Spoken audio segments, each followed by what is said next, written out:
नमस्कार दोस्तों, crescent education classes में आप सभी का स्वागत है। हमारे द्वारा उत्तराखंड नॉलेज पर एक विशेष सीरीज चलाई गई है। उत्तराखंड शासन प्रशासन हम पढ़ रहे थे और हमने उत्तराखंड की संसदात्मक व्यवस्था के 3 अंगों के बारे में पढ़ा था। कार्यपालिका, विधायिका यानी कि विधानमंडल और न्यायपालिका। कार्यपालिका और विधानमंडल पर हम पहले ही एमसीक्यू बना चुके हैं। एमसीक्यू के माध्यम से हम उन 2 टॉपिक्स को डिस्कस कर चुके हैं। अगर आपने वो वीडियोस नहीं देखी है तो आप उसको ज़रूर देख लेना, आपको काफ़ी हेल्प मिलेगी। उन 2 वीडियोस का लिंक मैं इस वीडियो के डिस्क्रिप्शन बॉक्स में प्रोवाइड करवा दूंगा। आज हम दोस्तों डिस्कस करेंगे न्यायपालिका के बारे में, क्योंकि हमारे संसदात्मक व्यवस्था का तीसरा प्रमुख अंग है और इससे रिलेटेड प्रश्न भी आने की संभावनाएं रहेंगी। तो आज हम 25 इंपॉर्टेंट एमसीक्यू डिस्कस करेंगे। हमारा टारगेट है लोअर पीसीएस रेंजर परीक्षा। इसके अलावा वीडियो, पटवारी या किसी अन्य एग्जाम की अगर आप तैयारी कर रहे हैं उत्तराखंड में तो ये काफ़ी इंपॉर्टेंट वीडियो है, क्योंकि उत्तराखंड से बहुत से प्रश्न आते हैं। आपके सिलेबस में काफ़ी बड़े पोर्शन को ये कवर करता है। वीडियो को शुरू करते हैं।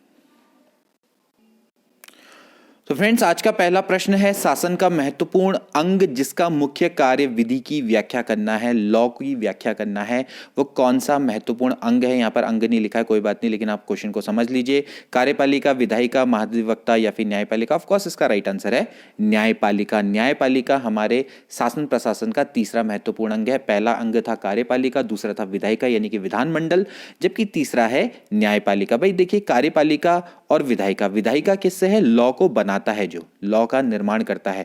कार्यपालिका वो है जो कि लॉ के इंप्लीमेंटेशन के लिए जिम्मेदार है, जबकि न्यायपालिका उसकी व्याख्या करता है, यानी कि उसका संरक्षण भी करता है। ठीक है। अगला प्रश्न देखिए, निम्न में से किसे नागरिक के अधिकारों का रक्षक एवं संविधान का सजग प्रहरी कहा जाता है?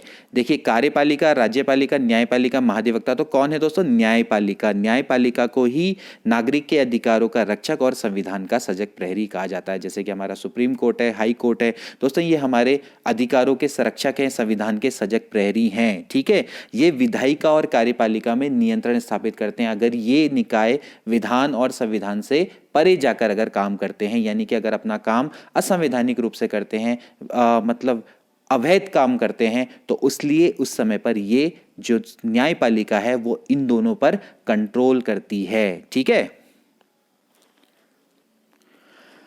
अगला प्रश्न देखिए, उत्तराखंड राज्य में न्याय प्रशासन के सीट्स पर कौन अवस्थित है? हमारे न्याय प्रशासन के सीट्स पर कौन अवस्थित है? जिला न्यायालय, पारिवारिक न्यायालय, उच्च न्यायालय, राज्य विधिक सेवा प्राधिकरण या फिर विधिक सेवा समितियां।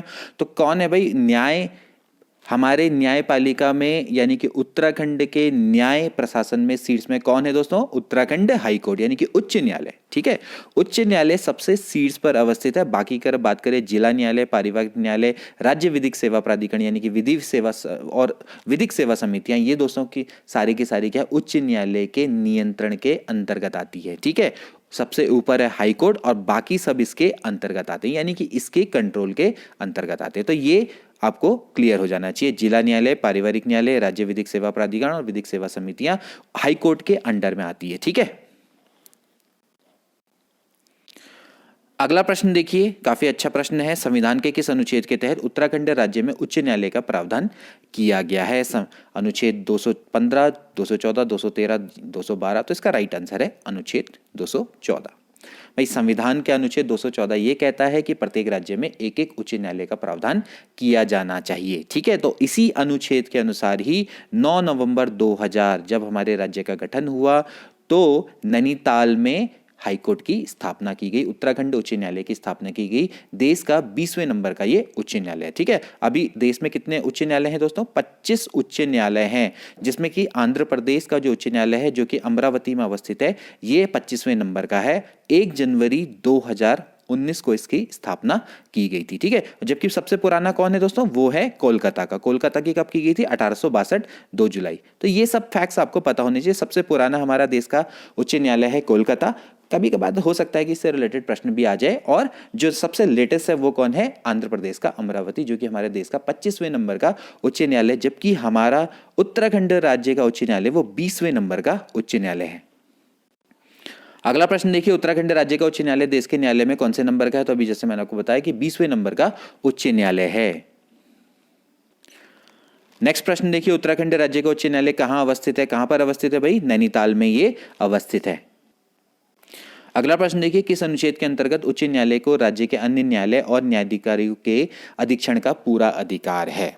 ठीक है भाई, किस अनुच्छेद के अंतर्गत हमारे हाई कोर्ट को राज्य के अन्य न्यायालय जैसे कि जिला न्यायालय, पारिवारिक न्यायालय, ठीक है, और राज्य विधिक सेवा प्राधिकरण है, इनको सुप्रिटेंड करने का पूरा अधिकार है? तो वो अधिकार दिया गया है अनुच्छेद 227 के अंतर्गत। ठीक है भाई, अनुच्छेद 227 के अंतर्गत ये कहता है कि भाई जो उच्च न्यायालय है, हाई कोर्ट है, उसको राज्य के अन्य न्यायालय और न्यायाधिकारियों के सुप्रिटेंड करने का यानी कि अधीक्षण का पूरा अधिकार है।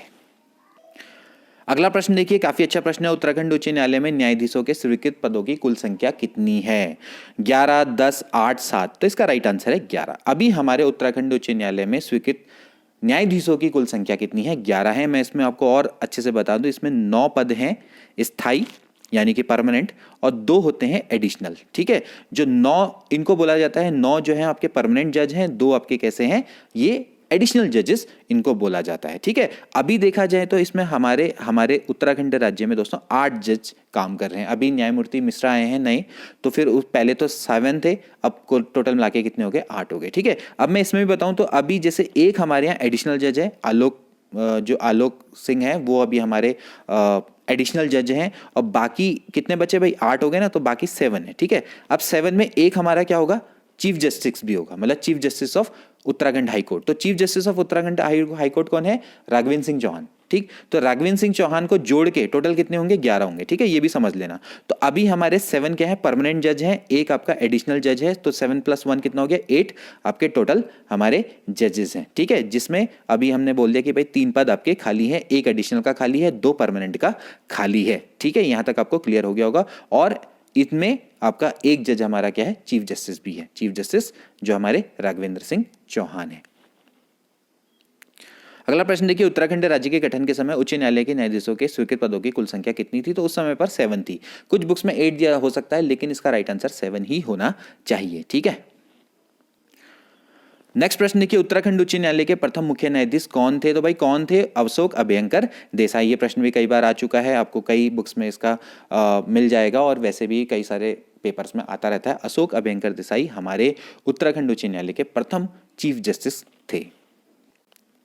अगला प्रश्न देखिए, उत्तराखंड उच्च न्यायालय के वर्तमान मुख्य न्यायाधीश कौन है? तो हमारे दोस्तों वर्तमान मुख्य न्यायाधीश कौन है? जैसे कि मैंने आपको बताया, राघवेंद्र सिंह चौहान हमारे वर्तमान मुख्य न्यायाधीश हैं, जिन्होंने 7 जनवरी, देखिए ये प्रश्न भी जरूर आएगा, 7 जनवरी 2021 को अपना पदभार ग्रहण किया। देखिए जैसे मुख्यमंत्री ने शपथ कब ली, इसके अलावा अभी राज्यपाल भी हमारे नए बने हैं, तो ऐसे ना जैसे कि अभी सभी 2021 में ही हुआ है सारा कार्यक्रम, तो भाई ये इनसे रिलेटेड जो डेट्स हैं इनको जरूर ध्यान रख लेना कि इन्होंने कब अपनी शपथ ली, क्योंकि अभी हाल में जो 2021 में जो पेपर होंगे 2021-22 में, तो उन्होंने कब शपथ ली, इससे रिलेटेड प्रश्न भी आ सकते हैं। ठीक है, तो राघवेंद्र सिंह चौहान हमारे अभी नए चीफ जस्टिस हैं। नेक्स्ट प्रश्न है कि उत्तराखंड उच्च न्यायालय के मुख्य न्यायाधीश राघवेंद्र सिंह चौहान द्वारा पद कब ग्रहण किया गया? तो भाई 7 जनवरी 2021 को पद ग्रहण किया गया। अगला प्रश्न देखिए, उत्तराखंड उच्च न्यायालय के प्रथम रजिस्ट्रार कौन थे? GCM रावत, प्रदीप पंत, धनंजय चतुर्वेदी, या फिर उपरोक्त में से कोई नहीं? तीनों के तीनों हमारे उत्तराखंड के रजिस्ट्रार जनरल रहे हैं, लेकिन जो प्रथम थे वो थे GCM रावत, और धनंजय चतुर्वेदी अभी हैं। अगला प्रश्न देखिए, उत्तराखंड उच्च न्यायालय के वर्तमान रजिस्ट्रार जनरल कौन है? तो मैंने अभी आपको बताया धनंजय चतुर्वेदी अभी हमारे रजिस्ट्रार जनरल हैं। 24 दिसंबर 2020 को इनके द्वारा ये पद को ग्रहण किया गया था। ठीक है, इसके अलावा एक चीज और, 23 दिसंबर 2021 को जस्टिस राघवेंद्र सिंह चौहान रिटायर हो जाएंगे। ठीक है,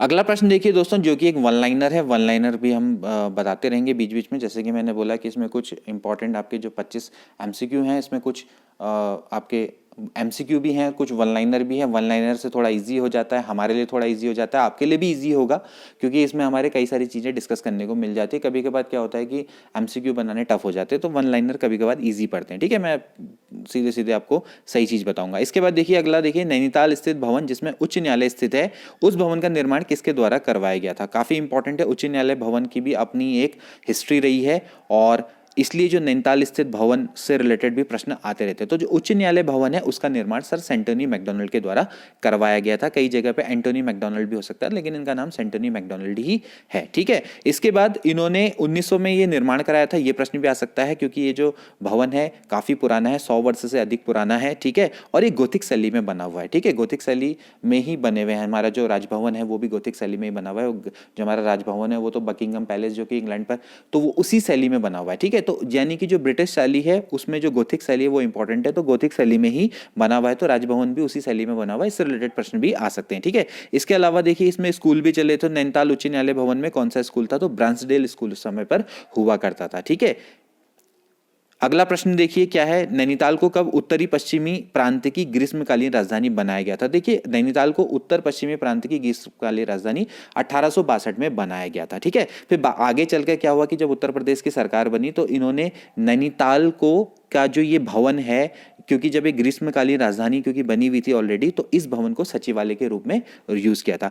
कुछ बुक्स में ऐसा हो सकता है कि भाई दिया हुआ कि भाई जो उत्तर प्रदेश है, उत्तर प्रदेश ने इसको ग्रीष्मकालीन राजधानी कब बनाया, तो उत्तर प्रदेश तो था ही नहीं, उत्तर पश्चिमी प्रांत था। उत्तर कई जगह पे 1962 दिया हुआ, तो 1962 गलत है। ठीक है, 1962 या 1960, तो 1960-62 नहीं हो सकता, 1862 ही सही है। 1862 में क्या हुआ करता था, उस समय उत्तर पश्चिमी प्रांत हुआ करता था, तो उस समय पर इसको ग्रीष्मकालीन राजधानी बनाया गया था। ठीक है, और 1862 मतलब बाद में जब उत्तर प्रदेश की जब सरकार बनी तो इसको सचिवालय के रूप में, सचिवालय भवन के रूप में यूज किया जाता था। 6 महीने वो यहाँ पर आते थे। मतलब कहने का मतलब है साल में 6 महीने सचिवालय का काम उत्तराखंड में नैनीताल में हुआ करता था। ठीक है, यानी कि इसी भवन में हुआ करता था। तो ऐसा आप समझ लीजिए 6 महीने उत्तर प्रदेश में सचिवालय में काम होगा, और जो 6 महीने होगा वो ये नैनीताल में जो सचिवालय भवन है, यानी कि जिसकी हम बात कर रहे हैं जो कि हमारा भी हाईकोर्ट का भवन है, उसमें सचिवालय के रूप में यहाँ पर काम किया जाता था। ठीक है, तो ये काफ़ी इंपॉर्टेंट है और ये हिस्ट्री रही है इसकी हमारे सचिवालय मतलब सॉरी उत्तराखंड न्यायालय भवन की। तो इससे रिलेटेड प्रश्न भी कई सारे आ जाते हैं। ठीक है, इसके बाद देखिए अगला प्रश्न है, देखिए राज्य में लोक अदालतों की व्यवस्था एवं संचालन के लिए सरकार ने किसकी स्थापना करी है? अब देखिए राज्य में लोक अदालतों की भी स्थापना की गई। अभी तक तो हमने हाईकोर्ट के बारे में पढ़ा। ठीक है, अब जैसे लोक अदालत का मतलब ये होता है दोस्तों कि जहां पर आपकी जो सुनवाई होती है वो निःशुल्क होती है, मतलब कि निःशुल्क कानूनी सहायता वहां पर प्रदान की जाती है।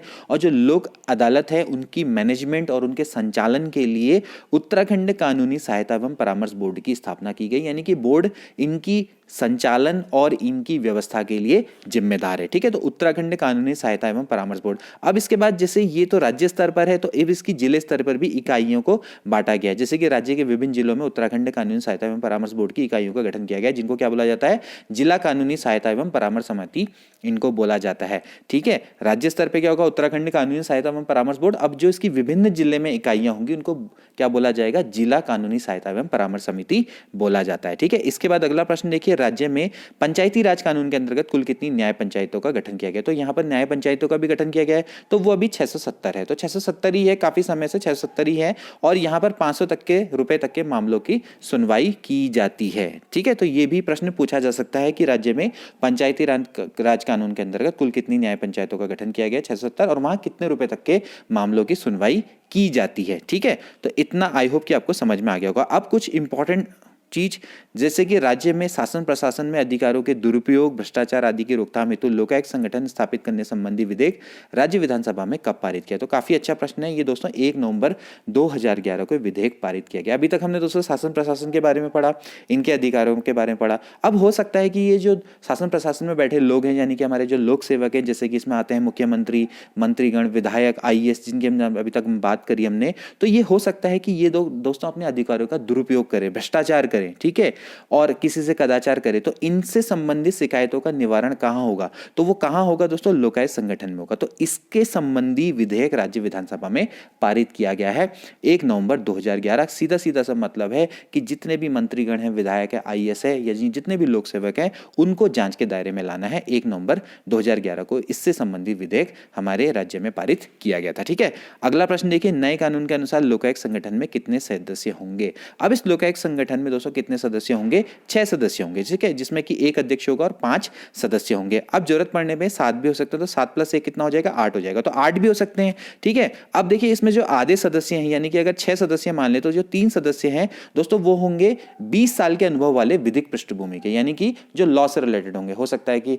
हाई कोर्ट के वकील हो, सुप्रीम कोर्ट के वकील हो, जज हो सकते हैं, ठीक है। और इसके अलावा जो आधे लोग होंगे, यानी कि अगर 3 लोग माने तो वो जैसे कि लोक सेवा से रिलेटेड हो सकते हैं, अन्वेषण से रिलेटेड हो सकते हैं, विजिलेंस से रिलेटेड हो सकते हैं, शासन में काम करने वाले, पत्रकारिता से रिलेटेड, उसमें भी उनको 20 साल का अनुभव, यानी कि 20 साल का अनुभव इसमें अनिवार्य है। दोनों को 20-20 साल का अनुभव होना चाहिए। तो आधे लोग लॉ से रिलेटेड होंगे, यानी कि विधिक पृष्ठभूमि के होंगे, जबकि आधे लोग विभिन्न जो आपके विभिन्न जो एरियाज हैं उनसे रिलेटेड इनको लिया जाएगा, ठीक है। तो लोक सेवा से, अन्वेषण से, कोई विजिलेंस से हो सकता है, या भ्रष्टाचार से विरुद्ध कार्य करने वाला हो सकता है, तो ये चीजें हैं, ठीक है। इसके बाद देखिए नए विधेयक के अनुसार किसी भी शिकायत की सुनवाई के लिए लोकायुक्त के कितने विंग गठित किए गए, यानी कि कितनी शाखाएं गठित की गई हैं? तो 3 शाखाएं दोस्तों इसमें गठित की गई है। एक है अन्वेषण शाखा, अभियोजन शाखा और न्यायिक शाखा, ठीक है। इसमें आप क्या होगा, जब आप शिकायत करेंगे तो लोकायुक्त क्या करेगा? नोटिस भेज सकता है, या अगर उसको खुद लगता है किसी मामले में अगर गड़बड़ी पा रहा है तो वो उस मामले का संज्ञान लेकर भी वो नोटिस भेज सकता है, ठीक है। इसके अलावा जो विजिलेंस यानी सतर्कता इकाई है उसको भी लोकायुक्त के अधीन में रखा गया। जो राज्य का विजिलेंस होता है ना, तो राज्य की किस इकाई को लोकायुक्त के अधीन रखा गया, यानी कि विजिलेंस सतर्कता को इसके अधीन में रखा गया। इसके अलावा एक और प्रश्न है, जो राज्य के मुकदमों को शीघ्र निपटारे हेतु अप्रैल 2001 में कितनी फास्ट ट्रैक का गठन किया गया था? फास्ट ट्रैक कोर्ट का गठन किया गया था, जहां पर त्वरित मामलों की सुनवाई होती है। तो उस समय पर 45